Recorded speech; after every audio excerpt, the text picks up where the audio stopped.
लेकिन मुस्लिम समाज भी कहीं ना कहीं इस बार बहुत कायदे से देख रहा है और अभी क्या देख रहा है, पिछले 5 साल से देखता चला आ रहा है। अखिलेश यादव को शायद ये लगता है कि मुसलमानों की जो पार्टी हैं या जो मुस्लिम अध्यक्ष हैं पार्टियों के, उनको उनकी ज़रूरत नहीं है। मैं चाह रहा था कि MIM के साथ भी कुछ बातचीत हो जाए और सब लोग एक साथ मिल के ताकत लगाई जाए, जहाँ जो लड़े फिर चारों लोग एक साथ मिलके उसको लड़ाया जाए। लेकिन सारे ही दल के लोगों ने बातचीत की है, लेकिन उधर से अभी कुछ फाइनल जवाब नहीं आ रहा है। क्या आप क्या समझ रहे हैं कि वो आपकी ताकत को नहीं समझ पा रहे हैं या वो घमंड में है? ये राजनीतिक अपरिपक्वता कहलाएगी अगर वो अकेले तरह चुनाव लड़ते हैं और जितनी भी माइनॉरिटी से क़यादत रखने वाली पार्टियां अगर उनके साथ मिलकर के चुनाव लड़ेंगे तो उत्तर प्रदेश के अंदर एक एग्जाम्पल सेट किया जा सकता है। हमारी पार्टी का कम से कम 50 से 60 आवेदन, मजबूत आवेदन है उत्तर प्रदेश के अंदर, जो विधायकी का चुनाव लड़ना चाहते हैं। लेकिन एक ही क्यों?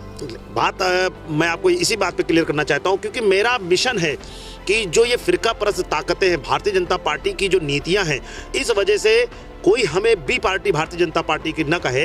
माइनॉरिटी में जो मुसलमान तबका है उसको टारगेट किया गया है।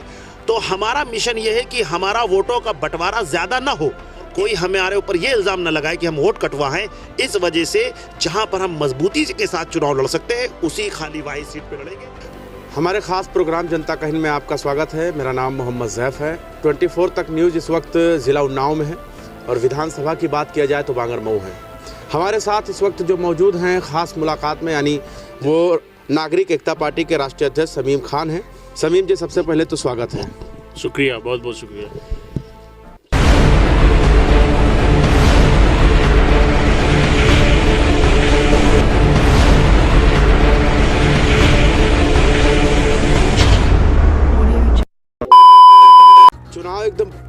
चुनाव जो है बिल्कुल नज़दीक है और आप अपनी पूरी ताकत जो है सिर्फ बांगरमऊ में ही क्यों?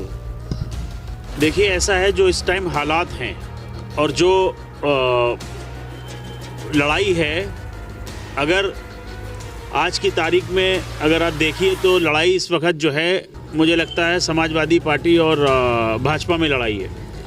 तो नागरिक एकता पार्टी ने डिसाइड किया है कि हम लोग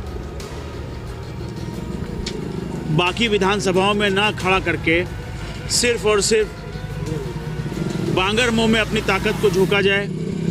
बांगरमऊ इसलिए हमने चुना है क्योंकि बांगरमऊ मेरा होम डिस्ट्रिक्ट है और वैसे तो मेरे पास प्रत्याशी करीब 40 प्रत्याशियों के नाम फाइनल हो गए थे, लेकिन अभी तक हम लोगों ने लिस्ट उसकी जारी नहीं किया है।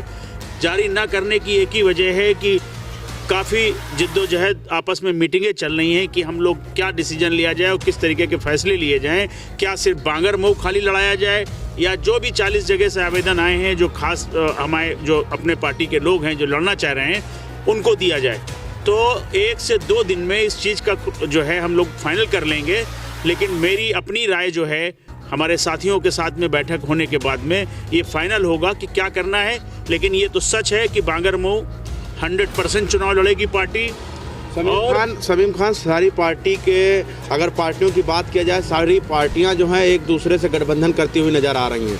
आप अकेले चुनाव लड़ने की बात कर रहे हैं। देखिए, ऐसा है कि जैसे रामगढ़ से आपने देखा होगा कि आज़ाद समाज पार्टी से लग रहा था कि गठबंधन होगा, समाजवादी का नहीं हुआ।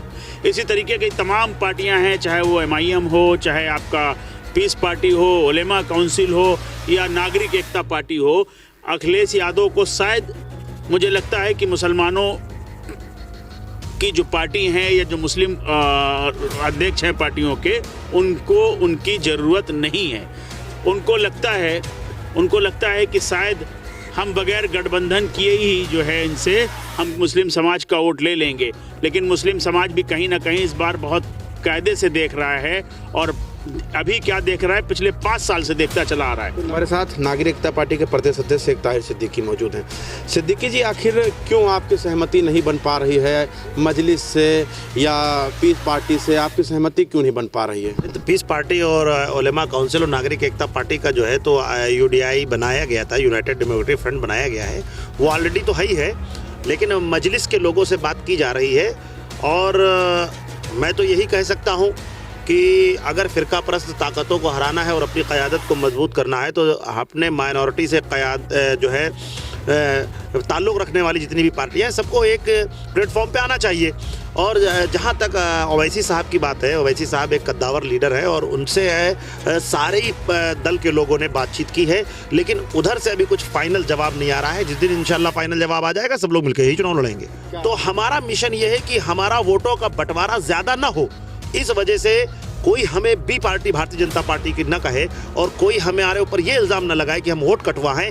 इस वजह से जहां पर हम मजबूती के साथ चुनाव लड़ सकते हैं, उसी खाली वाही सीट पे लड़ेंगे। अखिलेश यादव सभी को शामिल कर रहे हैं, नागरिक एकता पार्टी को आपके हिसाब से क्यों नहीं शामिल कर रहे हैं? अखिलेश यादव तो अपनी जो है भाई की पत्नी को भी नहीं शामिल कर पा रहे हैं, अपर्णा यादव को भी नहीं शामिल कर पा रहे हैं। तो जो व्यक्ति अपने भाई की पत्नी को एक्सेप्ट नहीं कर पा रहा है, ताकि कि अखिलेश यादव जी वाकई में अगर भारतीय जनता पार्टी को चुनाव हराना चाहते हैं और वो चाहते हैं, तो अखिलेश यादव जी बड़ा दिल दिखावें और बड़ा दिल दिखाते हुए किसी एक सीट पर समझौता करें।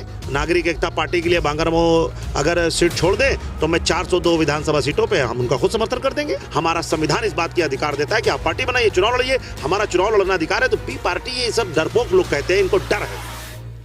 बहुत बहुत शुक्रिया बात करने के लिए। तो इस वक्त हमारी जो ये चुनावी यात्रा की टीम जो है वो बांगरमऊ विधानसभा में है और यहाँ पर अभी हम बहुत सारे लोगों से बात करेंगे, जानने की कोशिश करेंगे कि अब की माहौल क्या है यूपी में। क्योंकि अगर बात किया जाए तो समाजवादी पार्टी जो है वो भारतीय जनता पार्टी को रोकने में पूरी ताकत झोंक रही, लेकिन आज जो ब्रेकिंग आई है, अखिलेश यादव जी ने भी कह दिया है कि मैं भी चुनाव लड़ूंगा और हो सकता है कि आजमगढ़ की सीट से वो चुनाव लड़ें।